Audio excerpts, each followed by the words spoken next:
It's been a while since I've done one of these videos, and this is probably about my last night here for the time being at this Airbnb. And it's been a very good time. I have very much enjoyed my time being here, but of course, I can't afford it for a long period of time. Eventually, I'm going to have to find a place to be more permanently, and I really don't want to pull the trigger on something until after the first 3 months of this job happens to pass. Now, that's really stressful, I gotta tell you, um, especially when you don't have credit cards, or it becomes even more challenging to get a loan or something along those lines. And you're basically living paycheck to paycheck. So what that means is that there's gaps sometimes in my housing, and there's gaps sometimes in what I'm eating. It's not consistent. But thankfully, I learned a lot from previous years in that I have this huge bag of protein powder as a meal supplement, and I have other supplements. And I haven't really been partaking uh, in marijuana or cigarettes or alcohol to the degree that I was, and that's probably for the best. You know, uh, I don't drink like every single day. It's like maybe a couple days a week, and not to excess. But of course, everything in moderation, including moderation. So what am I doing with this video?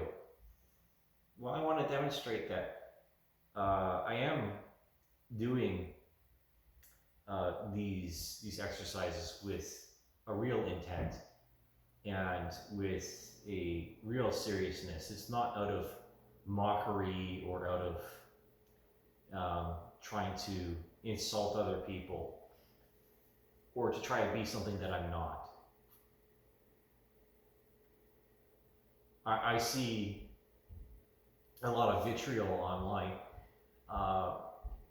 especially when it comes to status symbols and to our positions within society, or with the degree at which someone's service is of greater importance or gravitas than someone else's.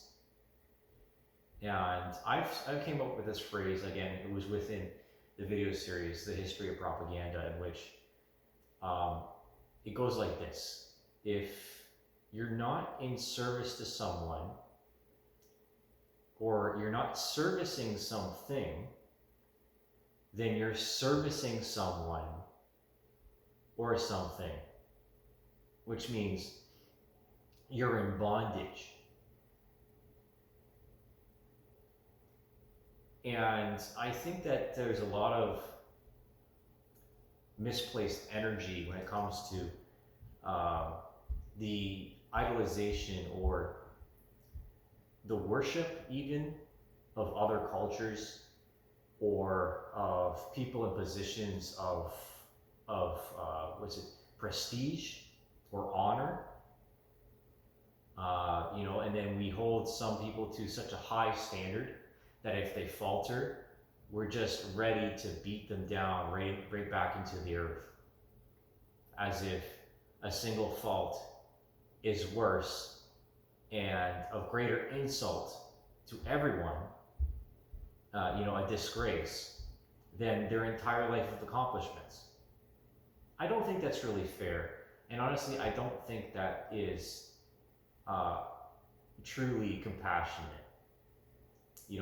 Our ideas of justice are really skewed towards the victims.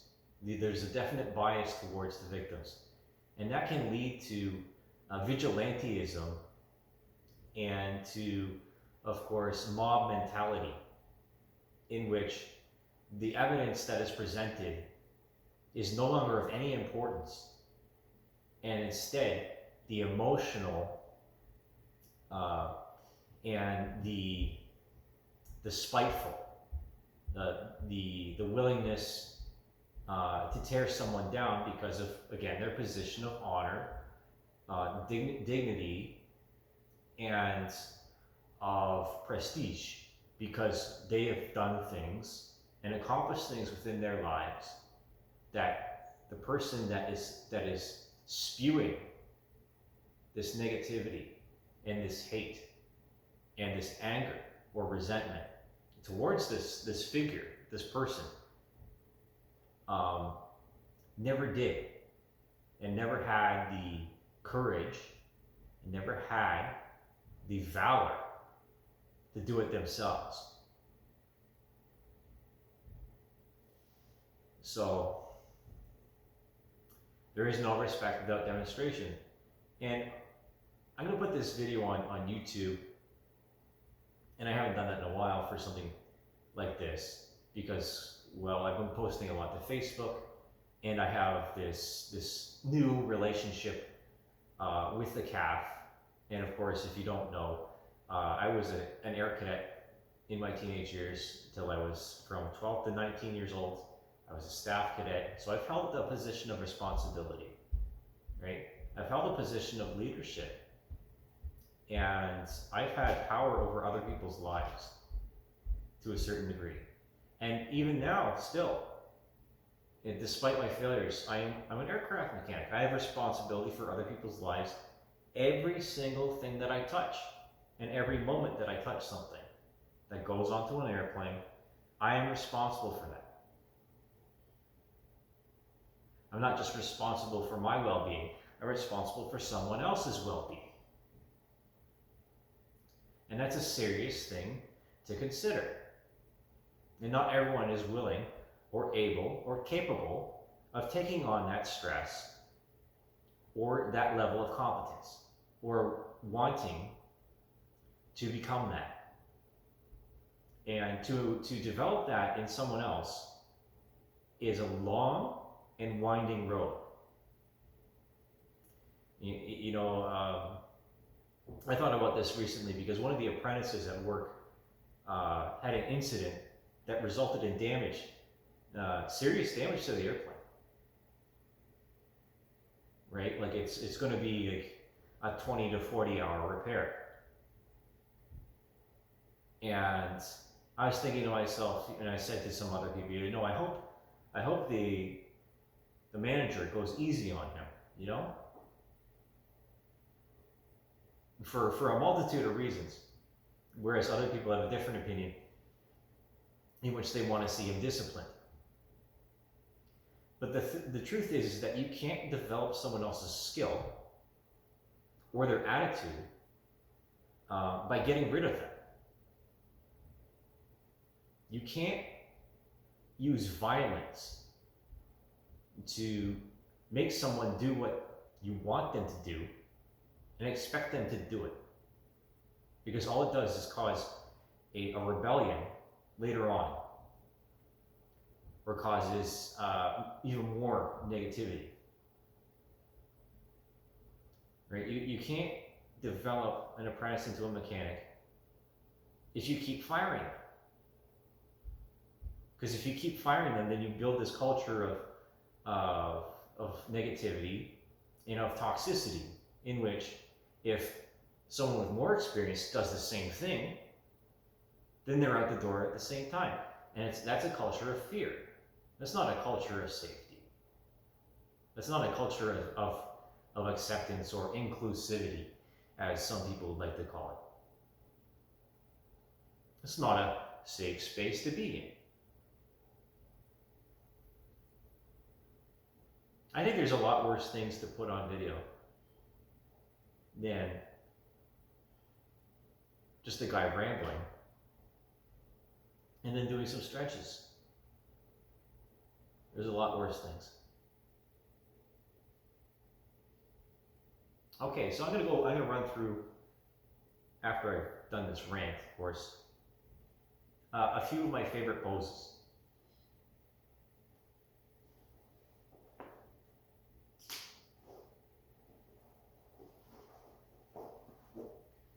So I'm going to start with a half split.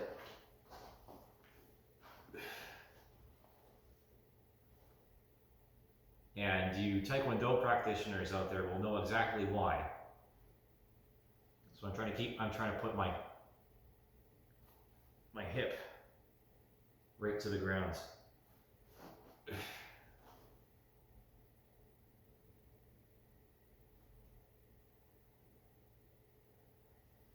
I'll roll. So that really stretches out the inside of the leg.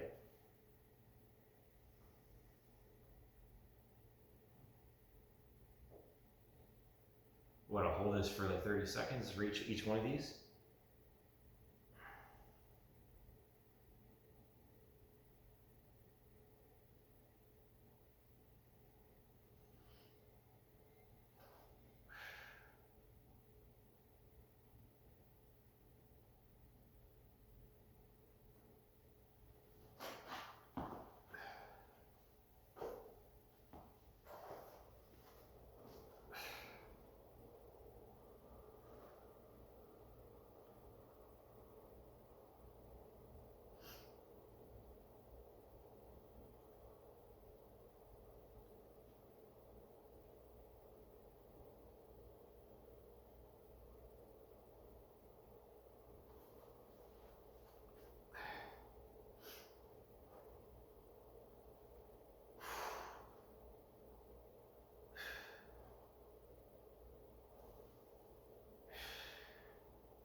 All right, that's good.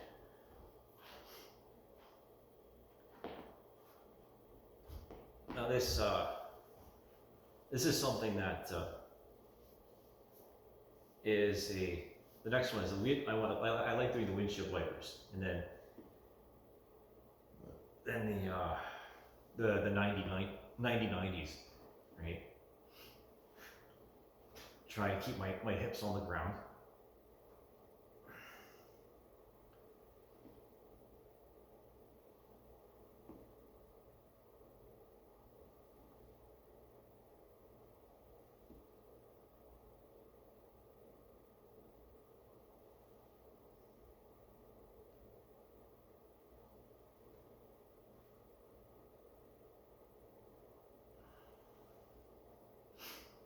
Okay, and then I'll do one leg forward, one leg back.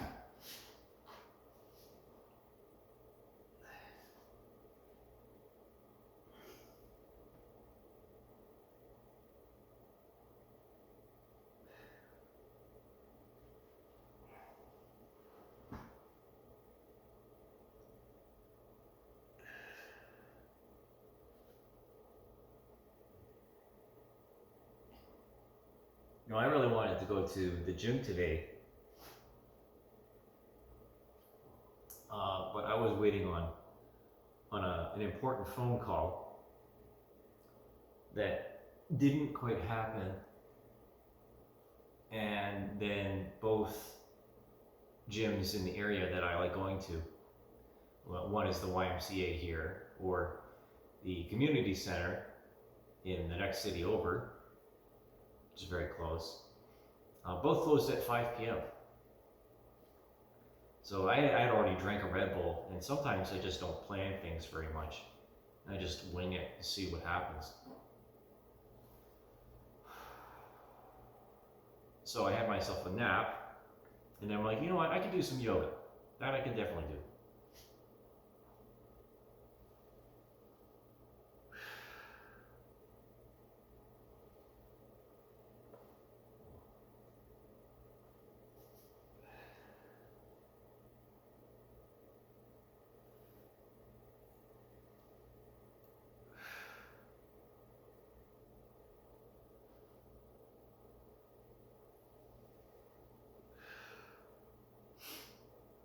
All right, I'm gonna switch.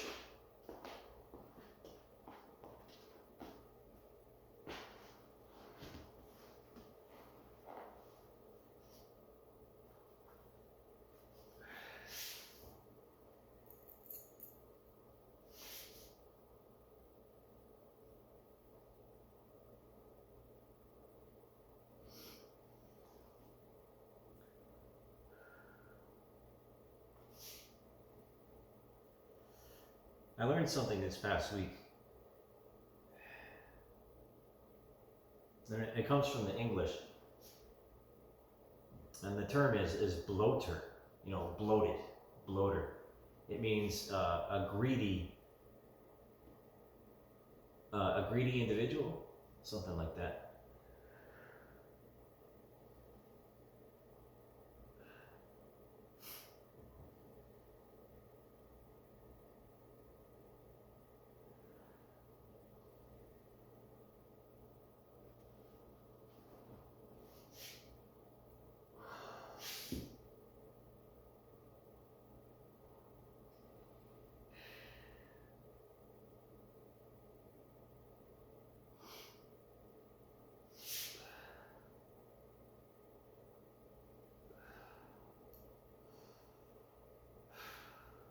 Okay.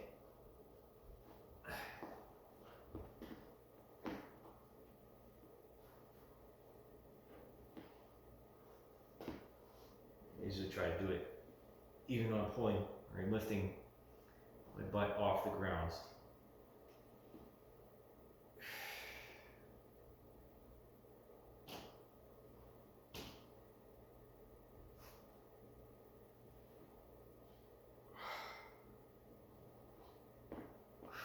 Okay.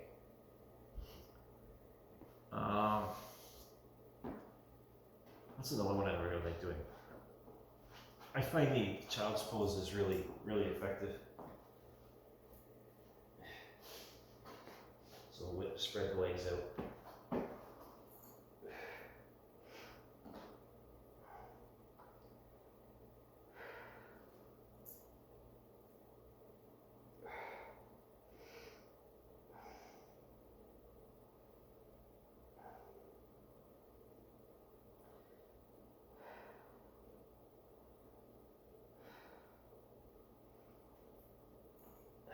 That's a first.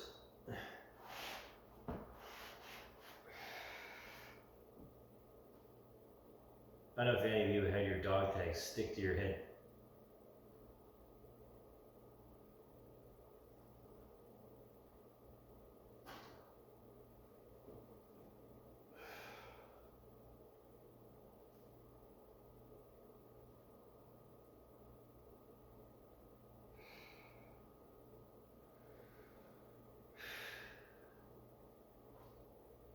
Now sometimes I've seen the instructor do this, but I think there's a better way to go about that, and I feel it's really risky. Is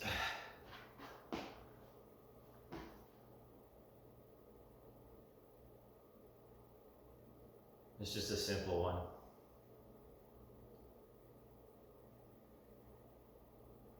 And then grabbing of the thumb and rotating outwards.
What's the other one that I really like? Back to all fours. I'm gonna scope a detour in there.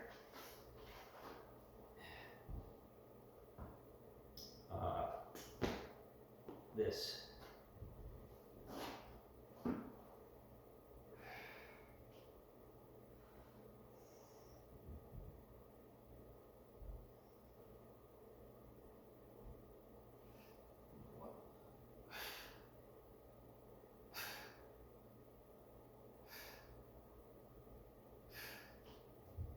15 seconds.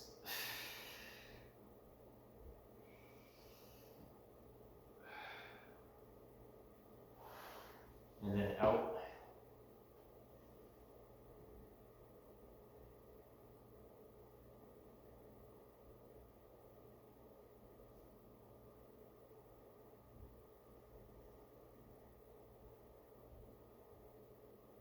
It's really good for the calves, I find.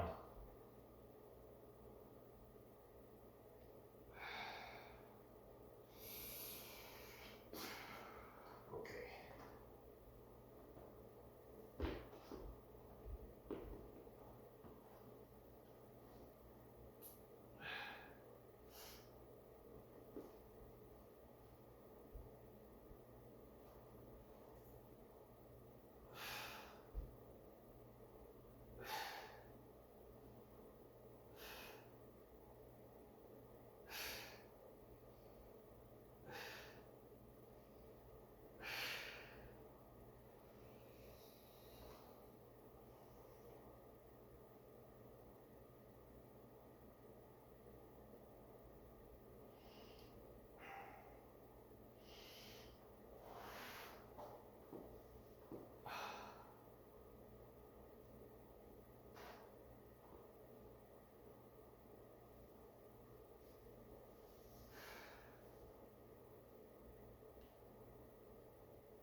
Now, if any of you that read David Goggins' book, you know, towards the end of the book where he's coming to terms with the fact that he won't ever be a SEAL again, at least not an active duty SEAL. And then he goes and visits a man that shows him how tight his body is, and how the body stores up all your stress. So that if you don't do the stretching or the mobility or the yoga, then you'll never let go of that.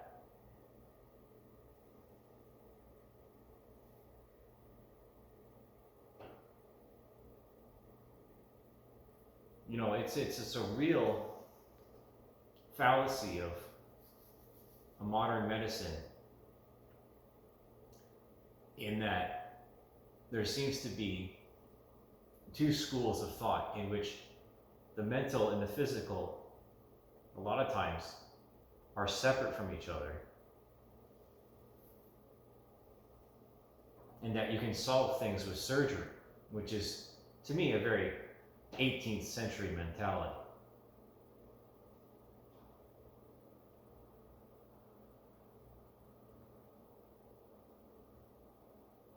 All right. What do I want to do next? I remember I did some of these stretches. You know, I was in the courthouse in London. I was waiting deliberation.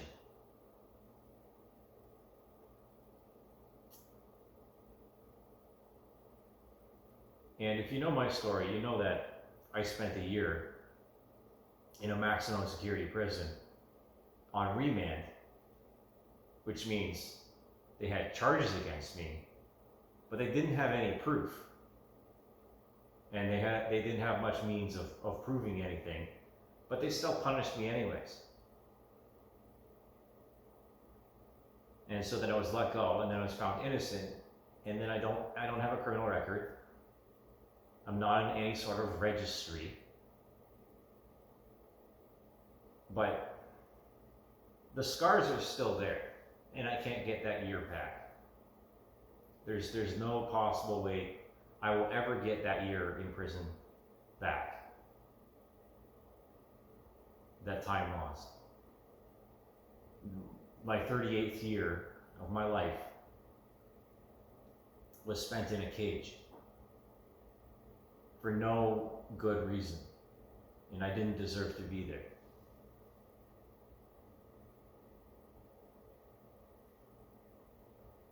There are some people that definitely deserve to be in prison. And there are people that are in a prison of their own design, a gilded cage.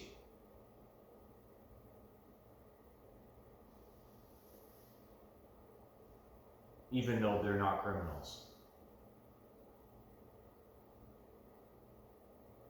Of course, what is a criminal and what isn't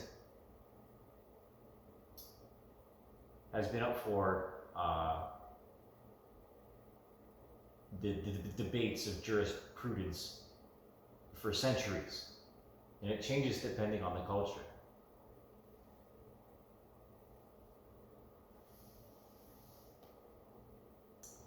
All right, let's do a few more. So I was just finishing off another routine before this video. Oh.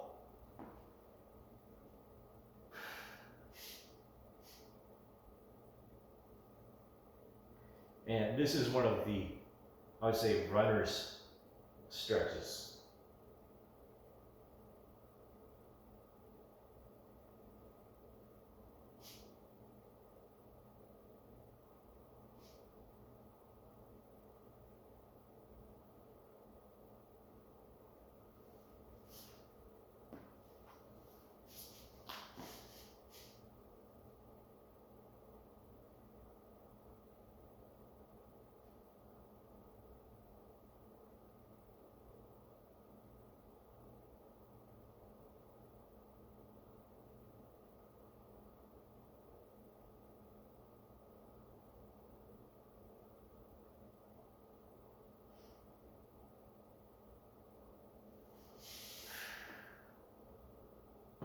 All right, or let's see.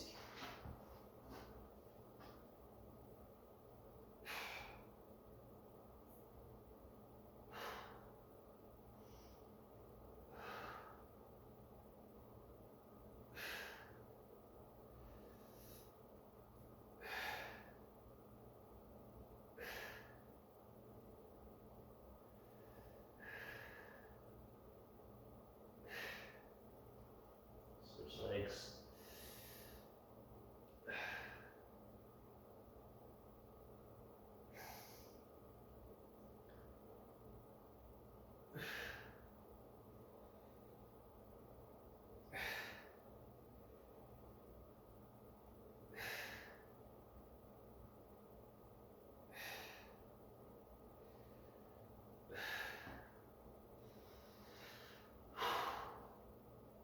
That probably wasn't 30 seconds on each side, but whatever. Just turn me over like a steak. Okay.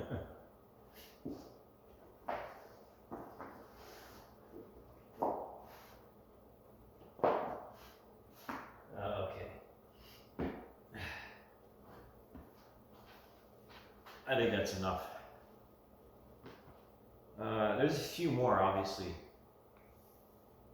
Especially putting my arm up against the post and turning.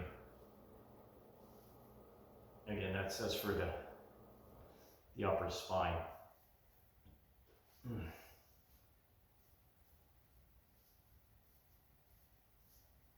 Yeah. Okay.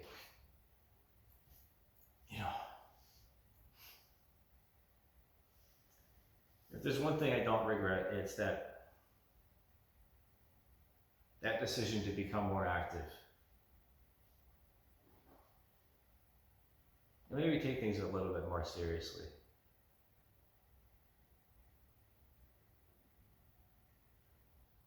Anyways, thanks for tuning in, listening to me rant, and watching me stretch on a yoga mat. Just remember not to praise false idols, and that health is wealth.